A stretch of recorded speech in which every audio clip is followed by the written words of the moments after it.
할렐루야. 네, 오늘도 이 새벽에 주님 앞에 나오신 여러분 위에 우리 주님의 축복과 평안이 넘치기를 간절히 바랍니다. 자, 어제 이제 에스라 10장을 우리가 마치고 오늘 느헤미야 1장이 시작됩니다. 사실 이 느헤미야나 에스라는 공통점이 있습니다. 바벨론 파사 제국에 있다가 돌아와서 에스라도 거기서 서기관이라는 직분을 가지고 있었고 또 왕의 사랑을 받던 자였어요. 근데 그가 돌아와서 이제 온 백성들에게 말씀을 가르치고 또 종교개혁을 일으켜줘. 그래서 우리 에스라서 10장은 종교개혁, 에스라의 종교개혁이라고 흔히 부르죠, 그 장을. 그래서 정말 어렵지만은 이방인들과 결혼하는 가정들이 스스로 나눠 쓰고 분리되는, 이렇게 해서 하나님의 말씀에 바로 서는 그들의 모습을 우리가 보았습니다. 이제 느헤미야는 그와는 조금 다른 시대입니다. 스룹바벨이 총독으로서 제1차 귀환하죠. 그래서 이스라엘 백성들 한 2만 명 이끌고, 그가 처음에 한 3만 명 정도, 2만 7천 명 정도를 이끌고 1차 귀환해서 성전 세우는 일을 이제 시작하고, 두 번째 그로부터 한 50년 지난 후에 에스라가 또 왕의 명령을 받고 한 9천여 명의 제사장과 레위인 또 평민들을 데리고 2차 귀환을 해서 그가 또 말씀으로 이제 그 땅을 새롭게 하고, 그리고 이제 3차 귀환이 누구냐? 느헤미야를 통해서 이루어집니다. 결국 느헤미야는 다시 돌아와요. 그런데 이제 그는 유대인이지만은 파사 제국에서 성공한 인물이에요. 그래서 그는 자기 직분을 술관원장이다. 이 술관원이라는 것은 왕과 파사 제국의 아닥사스다 왕과 술을 대작할 수 있는 그런 사람. 그러니까 술을 대작하면서 국사를 논하는 자리. 그러니까 지금으로 보면 비서실장과 같은 굉장히 고위직이에요. 다니엘이 국무총리로 있었던 것처럼 이 느헤미야도 굉장히 성공한 인물이에요. 사실 거기 살아도 그럼 거기서 얼마든지 부귀와 영화를 누릴 수 있는 사람이에요. 그런데 그의 관심은 늘 고국 예루살렘에 있었다는 겁니다. 자기는 지금 이 파사 제국에 어쩔 수 없이 와서 또 원치 않는 성공까지 해서 이렇게 왕과 얼굴을 늘 보는 비서실장이 되었지만은 자기 고국 예루살렘에 대한 마음이 늘 있었어요. 그래서 오늘 느헤미야 1장은 고국 예루살렘의 그 능욕받는 모습, 불타버린 성읍의 그 정말 참담한 모습의 이야기를 듣고 눈물 흘리며 괴로워하는, 그리고 기도하는 느헤미야의 모습으로 시작되지 않습니까? 그래서 어찌 보면 이 성경은 자서전적으로 기록돼요. 내가 거기에 있었더니, 내가 그 소식을 듣고, 마치 그래서 느헤미야가 총독으로 가서 이제 예루살렘 성을 재건하고 돌아온 이후에 그가 은퇴 후에 자서전적으로 기록한 그런 글이 느헤미야다. 우리 그렇게 추측을 하고, 왜? 그런 식으로 기록되어 있었기 때문에 그런 거죠. 자, 우리 느헤미야 1장 2절을 한번 다시 읽죠. 1절과 2절입니다. 느헤미야 1장 같이 읽죠. 시작. 하가랴의 아들 느헤미야의 말이라. 아닥사스다 왕 제20년 기슬루월에 내가 수상궁에 있는데 내 형제들 가운데 하나인 하나니가 두어 사람과 함께 유다에서 내게 이르렀기로 내가 그 사로잡힘을 면하고 남아있는 유다와 예루살렘 사람들의 형편을 물은 주. 이게 관심은 늘 예루살렘에 있었다는 거예요. 근데 그는 수상궁에는 아닥사스다 왕이 거하는 이 최고의 성이에요. 거기에 그는 관직을 가지고 있었는데 내가 아는 형제 가운데 하나인 하나니가 예루살렘에서 갓 돌아왔길래 내가 그를 불러서 예루살렘의 형편을 물었다는 거예요. 근데 그 형편이 어느 정도냐? 이 정말 보통 어린. 이 사로잡힘을 면한 사람들은 바벨론 포로로 끌려오지 않고 그냥 그 예루살렘에 남아있던 사람들의 형편을 물었더니 이런 형편이라는 거예요. 자, 3절 말씀을 읽어요. 3절입니다. 시작. 그들이 내게 이르되 사로잡힘을 면하고 남아있는 자들이 그 지방 거기에서 큰 환난을 당하고 예루살렘 성은 허물어지고 성문들은 불탔다 하는지라. 거기서 큰 환난을 당하고 능력을 받고 예루살렘 성은 허물어지고 성문들은 불타고 완전히 볼품없는 모습. 근데 이건 이제 예루살렘 성의 모습이고요. 이미 앞서간 역사적으로 보면 스룹바벨이 제2성전을 건축한 것으로 우리는 이렇게 추측을 해볼 수 있는데, 그런데 성전은 건축했지만 그들이 성벽은 쌓지를 못했다는 거예요. 성벽. 우리가 남한 산성을 뭐 가면은 이 서울을 둘러싸인, 또 중국에 가면 만리장성이 있어서 그 중국을 이렇게 저쪽 다른 이방 나라로부터 보호하기 위해 성을 쌓듯이 예루살렘 외곽에 성을 쌓아야 되는데 그 성이 없으니까 늘 도둑대가 자기 집처럼 드나든다는 거예요. 그래서 성문도 불타버리고 완전히 참담한 모습이 이런 그런 소식을 듣고는 너무 괴로워서 그런 슬피 울며 기도하는데, 자, 보통 사람들 같으면 이렇게 슬픈 일을 들으면 어떤 생각이 듭니까? 아이고, 뭐 너무 괴롭다, 살고 싶지 않다, 너무 불화가 터진다, 우라가 그럴 텐데 이 사람은 슬퍼하면서도 하나님 앞에 기도하잖아요. 왜? 이 모든 문제를 해결할 수 있는 분은 바로 우리 주님밖에 없고 하나님밖에 없다는 거예요. 자, 4절 한번 읽어보죠. 4절 시작. 내가 이 말을 듣고 앉아서 울고 수일 동안 슬퍼하며 하늘의 하나님 앞에 금식하며 기도하여. 그렇습니다. 여러분의 슬픔이 기도가 되기를 주의 이름으로 축원합니다. 그렇습니다. 우리의 고민과 아픔이 주님을 향한 찬양이 되기를 주님의 이름으로 축원합니다. 이게 그리스도인이야. 우리도 슬픈 일이 있고 가슴 아픈 일이 있고 찢어지는 일이 있는데 우리 그냥 울다가 지쳐 쓰러지면 안 돼. 자면 안 돼. 우리는 그것이 기도로 변해야 돼. 우리의 슬픔은 찬양으로 변해야 돼. 그 모든 일을 변화시키고 내 인생을 이끄실 그 주님 앞에 기도와 찬양의 그런 노래를 올려드릴 수 있다면 얼마나 좋겠습니까? 그는 먼저 금식했다는 거예요. 자, 에스라도 이렇게 엄청난 종교개혁을 하기 전에 그는 먼저 하나님 앞에 금식해서 음식을 먹지 않아. 왜? 그 너무 중요한 일이니까. 많은 저항에 부딪힐 일이니까. 하나님이 돕지 않으면 안 돼. 내 힘으로는 안 돼. 그래서 금식하는 거예요. 다이어트 하려고 금식하는 게 아니라 그는 하나님의 능력을 구하고 하나님의 도움을 구하고 금식하는 거야. 금식. 근데 그러면 이제 그 가면 이제 살도 같이 빠지겠죠. 그러나 그는 하나님의 전능하신 힘을 의지하며 그는 금식했다. 그리고 하나님을 고백하면서 하나님의 약속을 붙들고 그는 기도합니다. 자, 5절입니다. 5절 같이 읽죠. 시작. 이르되 하늘의 하나님 여호와 크고 두려우신 하나님이여 주를 사랑하고 주의 계명을 지키는 자에게 언약을 지키시며 긍휼을 베푸시는 주여 간구하나이다. 하나님 앞에 간구하는데 그 하나님이 어떤 분입니까? 여러분이 믿는 하나님 도대체 어떤 분이에요? 여러분, 돈이 없으면 돈 달라고 하는 하나님입니까? 그저 내가 필요한 거 그저 매일 구하는 그런 작은 하나님이십니까?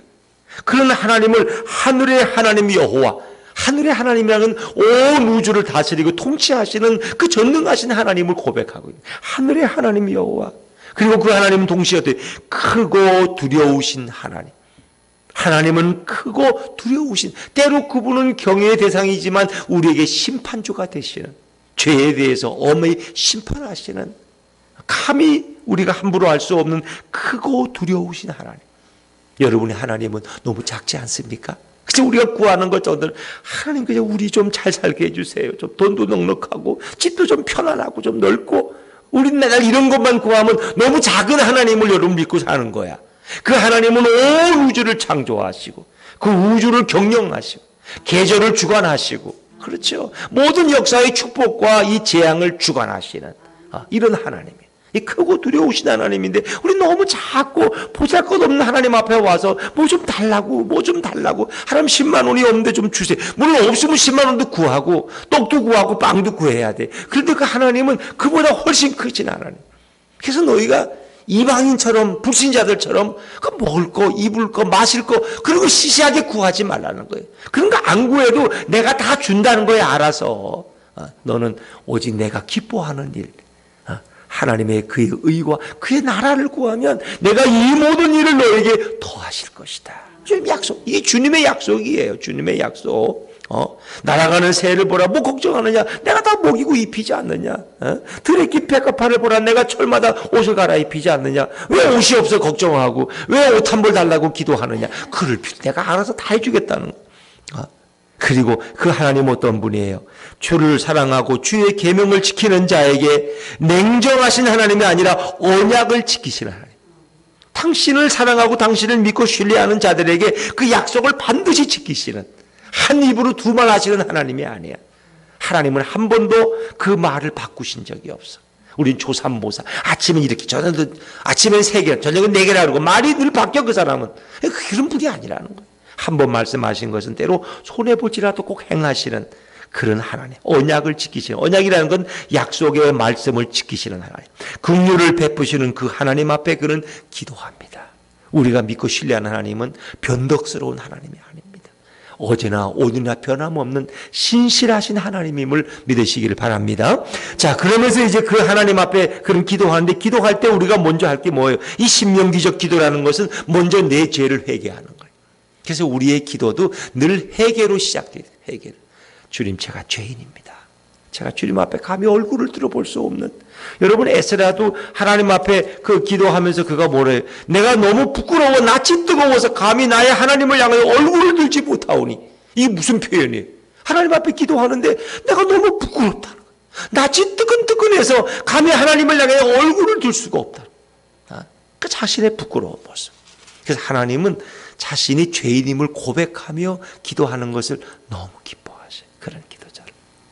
그래서 그는 먼저 하나님 앞에 자복하며 기도하는데, 자기 조상들, 선조들의 죄를 마치 자기 죄처럼 그는 끌어안고 그런 회개의 기도를 드리는 거죠. 그래서 자기를 죄인으로, 그리고 죄를 자백하는 거죠. 자, 6절과 7절입니다. 6절과 7절 시작. 이제 종이 주의 종들인 이스라엘 자손을 위하여 주야로 기도하오며 우리 이스라엘 자손이 주께 범죄한 죄들을 자복하오니 주는 귀를 기울이시며 눈을 여시사 종의 기도를 들으시옵소서. 나와 내 아버지의 집이 범죄하여 주를 향하여 크게 악을 행하여 주께서 주의 종 모세에게 명령하신 계명과 율례와 규례를 지키지 아니하였나이다. 아멘. 주야로 기도하고, 주야로. 범죄한 자들을 자기 자복하고, 우리 조상들의 죄를 자기 죄처럼. 근데 주야로, 밤낮으로. 그 새벽에 기도하는 분들이 있지만 어떤 분들은 늘 밤에 와서 1시간씩 기도하고, 어떤 분은 낮에 와서 꼭 1시간씩 기도하는 분들 있어요. 왜? 그가 뭐 생활의 리듬도 있고 직장의 문제 때문에 늘 자기가 편안히 기도할 수 있는 시간에 와서 하나님 앞에 기도하는데, 오늘 그는 이렇게 주야로 하나님 앞에 간절히 기도한, 이게 한 번 기도한 게 아니라 아마 몇 날 며칠을 그는 기도했어요. 자기 조상들의 죄를 고백하면서 내 아버지의 집이 범죄했습니다. 우리 아버지의 집이 주를 향하여 크게 악을 행해서 모세에게 명령하신 계명과 율례를 우리가 크게 지키지 아니하고 어겼다고 그럼 먼저 자복합니다. 이제 그러면서 그 약속의 말씀을 끄집어내는데, 모세에게 하나님이 주셨던 약속의 말씀이 있습니다. 이것이 이제 신명기 30장 4절부터 나오는 말씀인데, 자, 8절과 9절의 말씀이에요. 8절과 9절을 한번 읽어보자. 8절 9절 같이 읽습니다. 시작.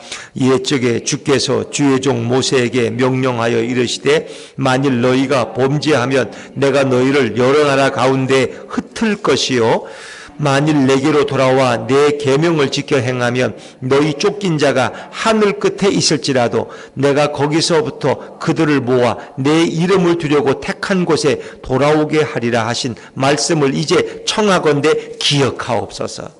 그런 그 언약, 약속의 말씀을 붙들고 기도하는 거예요. 하나님이 이렇게 말씀하죠. 모세에게 말씀하지 않으셨습니까?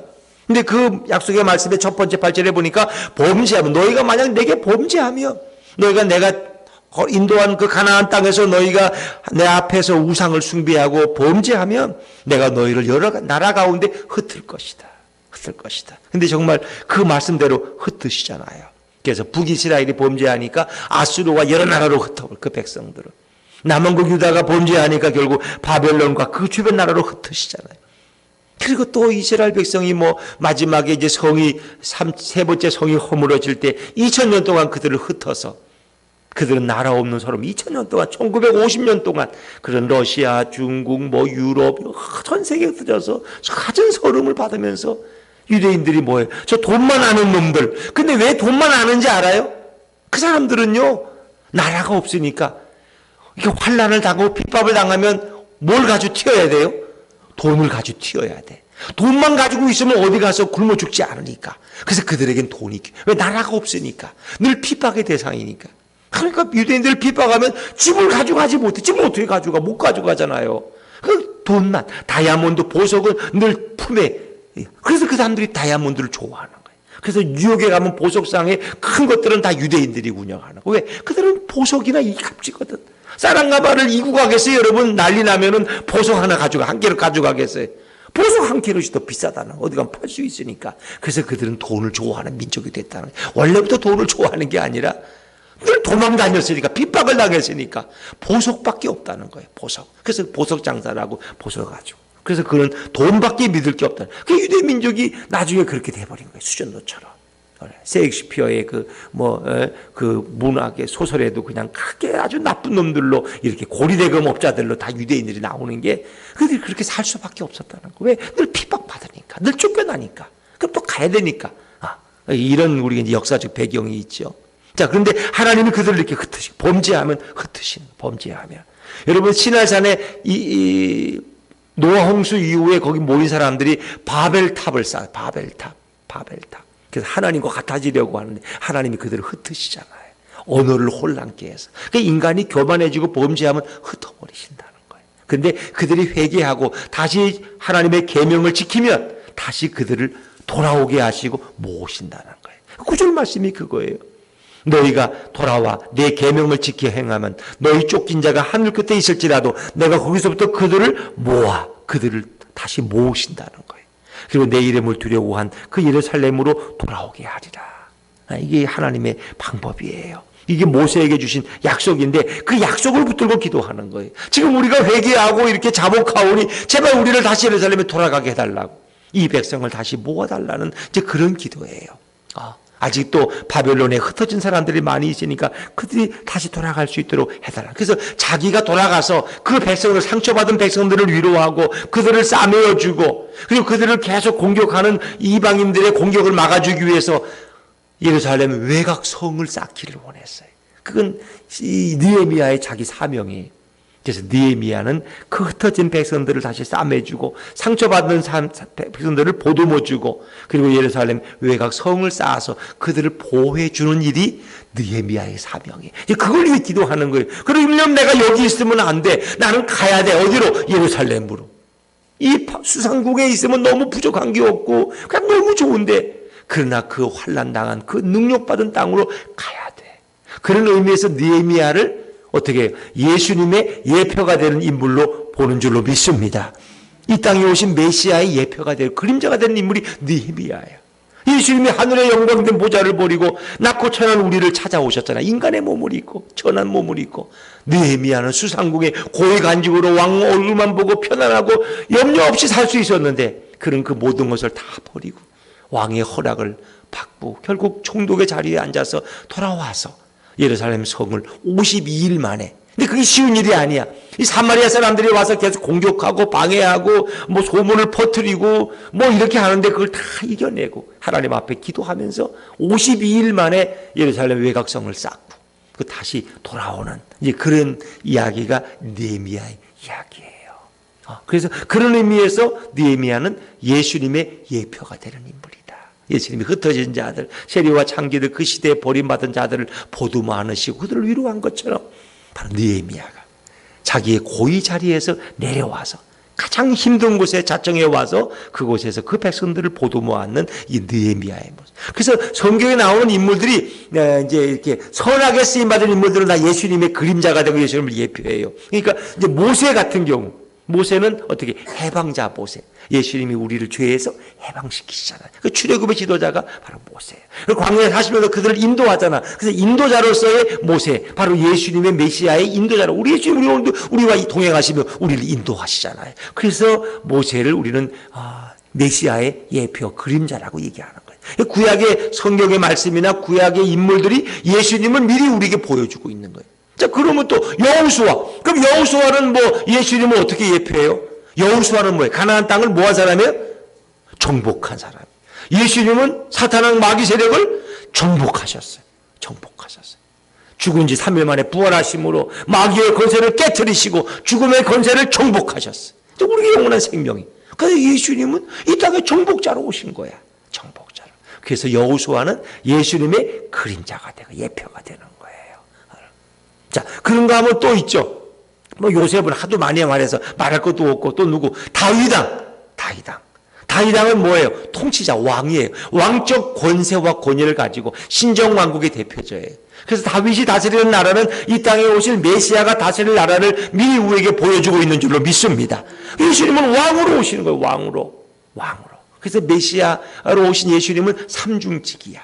대제사장으로 하나님과 인간 사이를 화해시키고 속죄시킬 대제사장의 모습으로, 그리고 그분은 하늘의 말씀을 전하는 선지자로, 그러니까 제사장, 선지자, 왕, 이게 메시아의 삼중직이에요. 그 예수님은 또한 왕으로 오셔서 우리를 다스려요. 우리 왕으로, 우리 왕 대신 그분은, 그 백성들이 그를 자기 왕을 영접하지 않으니까 요한복음 1장 11절에 가장 슬픈 말씀이야 그게. 여러분, 예수님은 오늘 우리의 왕이십니다. 우리의 주인이시, 우리 가정의 왕이 예수님이에요. 이 민족의 왕이 우리 예수님이 되셔야 할 줄로 믿습니다. 이 중요한 거예요. 그래서 이렇게 구약의 중요한 인물들은 다 예수님의 이 땅에 오셔서 메시아의 모습을 우리에게 미리 보여주고 있다는 것입니다. 자, 이렇게 해서 하나님의 말씀을 붙들고 그는 기도해요. 다시 그 백성을 모아주십시오. 모아달라고. 그러면서 이제 그는 마지막에 이제 아닥사스다 왕에게 자기가 허락을 받아야지, 자기가 그 밑에 있으니까 가서 이제 예루살렘에 그런 일들을 할 텐데 이제 그것을 위해서 기도하는 거예요. 자, 우리 건너뛰어 11절 말씀, 11절 마지막 읽습니다. 11절 시작. 주여 구하오니 귀를 기울이사 종의 기도와 주의 이름을 경외하기를 기뻐하는 종들의 기도를 들으시고 오늘 종이 형통하여 이 사람 앞에서 은혜를 입게 하옵소서 하였나니 그때에 내가 왕의 술관원이 되었느니라. 술관원이 되게 해달라는 기도가 아니라 이미 술관원이 되어 있었어요. 근데 그가 이제 11절 마지막 기도하는데, 뭐예요? 종의 기도, 자신의 기도와 주의 이름을 경외하기를 기뻐하는 종들의 기도. 이 사람, 이건 누구냐? 이 종들은 바로 예루살렘의 그 슬픈 소식을 가지고 자기에게 달려온 그 예루살렘을 사랑하는, 하나님을 사랑하는 그 종들의 기도도 하나님 들으시고, 그리고 오늘 종이 형통하여 이 사람이 누구예요? 아닥사스다 왕을 얘기하는 거예요. 그러니까 왕이 허락을 해야 자기가 갈 수 있으니까. 그러니까 왕의 마음을 바꾸려면 왕에게 잘 보이고 왕에게 좀 왕을 기쁘게 하고 좀 살살거려서 이렇게 하는 게 아니라 누구한테 부탁해요? 하나님께 부탁해요. 여러분의 자녀를 바꾸려면 누구한테 부탁해야 돼요? 하나님께. 두드러 패지 말고. 또 아이스크림으로 그냥 살살살 해서 녹이려고 용돈 많이 줄 테니까 공부해. 이렇게 하지 말고. 교회 안 갈 때마다 돈 주면 나중에 커서 돈 달라 그러면 한 번 교회 갈 때 100만 원씩 달라면 어떡할 거야. 그때 돈 안 주면 안 가는데. 그러니까 하나님 앞에 기도해. 하나님 앞에. 여러분 남편을 바꾸려면 남편하고 싸워야 돼요? 어떻게 해야 돼요? 누구한테 부탁해야 돼요? 하나님 앞에. 저도 우리 아내를 위해 기도 많이 했어요. 우리 아내가 아침 좀 잘 주게 해달라고. 하나님 좀 우리 아내 마음 좀 바꾸게 해달라고. 뭐 옛날 얘기 지금은 너무 잘하니까 그 기도 안 해도 제가 또 기도 안 하고 내가 그냥 아내를 대접해야지. 이제는 40년을 살아줬는데 얼마나 감사해. 그렇죠? 도망도 안 가고 이렇게. 사모가 없으면 제가 목회를 어떻게 하겠어요? 안 그래요 여러분? 제가 사모가 있으니까 와서, 제가 호라비가 와서 개척한다 하면 여기 누가 오겠어요? 할머니들이 안 오지. 목사가 호라비래. 절대 그 교회 가지 마. 위험해. 그 아내가 있으니까 제가 이렇게 당당하게 목회할 수 있는 거 아니에요. 그 아내의 힘이 얼마나 큰지 뭐. 그렇죠. 여러분. 그렇습니다. 그래서 내 남편을 바꾸고 내 아내를 바꾸고 직장 상사를 바꿀 분이 누구예요? 우리 하나님, 우리 예수님이에요. 예수님께 꼭 부탁하시기를 바랍니다. 그래야지 변화돼야지. 자식들도 안 바뀌어. 좀 말 안 들어요. 자식들도 뭘 안다고. 아버지가 뭘 아세요? 그러세요. 우리 아이들도 그래. 맨날 아버지 제발 그런 얘기 하지 마세요. 그래. 그런 얘기 하면 저 미워해요. 그분들이. 그래요. 그냥 나보고 절대 설교하실 때는 설교 말씀을 하시고 정치 얘기는 하지 마세요. 그래. 그냥 그래. 그래서 나도 안 하려고 그러나 나도 모르게 나오는 걸 어떡하냐. 내가 그러나 누구를 비판하는 목적으로 하지는 않는다. 하나님의 말씀에 비추어서 그거 누구든지 여당이고 야당이고 난 그런 걸 따지지 않는다. 박근혜 대통령, 이명박 대통령, 나는 그 대통령을 그때는 비난했지만 내가 왜? 내가 하나님의 종이니까. 그러나 문재인 대통령 때 내가 문재인 대통령을 비판할 수도 있다. 그거 하나님의 말씀에 벗어나면 그 비판하는 게 목사가 아니냐, 설교자가 아니냐. 나는 그래요. 여러분 뭐 그건 지나가는 얘기고요. 이렇게 하나님께 하나님께. 그래서 이 사람 앞에서 내가 은혜를 입게 하옵소서. 하나님께 부탁했더니 결국 하나님이 허락하시는 거예요. 자, 오늘 우리에게 가장 강한 능력, 기도의 능력입니다. 기도만이 세상을 바꿀 수 있고, 기도만이 인간을 바꾸고, 기도만이 환경을 바꾸고, 기도만이 내 인생을 바꿀 수 있습니다. 오늘 여러분들이 이렇게 사명 없는 삶, 나만을 위해 살아가는 삶이 아니라 우리 가정 좀 행복하게 해주세요.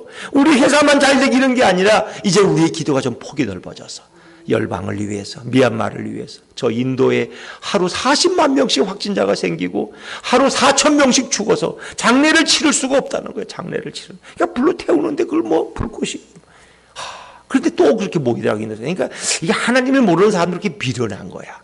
마스크도 안 쓰고 뭐 성직자 하나 죽었다고 뭐 또 수만 명이 모여가지고 장례식 치른다고. 그러니까 코로나가 뭐 정신없이 퍼져가는 거예요. 인도는 사실 백신을 만드는 나라인데 그걸 감당을 못한다는 거예요. 지금 너무 인구가 많으니까. 그렇습니다. 우리 대한민국은 이렇게 방역도 잘하고 이러는 게 다 물론 정치 잘하는 분들의 영향도 있지만 우리 백성 자체가 하나님을 잘 섬기는 백성이고, 그래서 우리가 정부의 말에도 잘 따르고 이렇게 새벽기도 와도 마스크 끼고 이렇게 오시고 찬송 부르고 얼마나 힘드세요. 그렇죠? 저는 이렇게 설교하지만 마스크 쓰고 하라면 좀 못할 것 같아요. 너무 힘들어서. 참 우리가 이렇게 하나님을 안다는 게 너무 중요한 일이에요. 오늘도 하나님 잘 섬기는 대한민국, 그리고 하나님을 우리가 믿고 의지하고 예수님과 동행하는 우리 모든 성도님들 오늘 하루가 되시기를 주의 이름으로 축원합니다.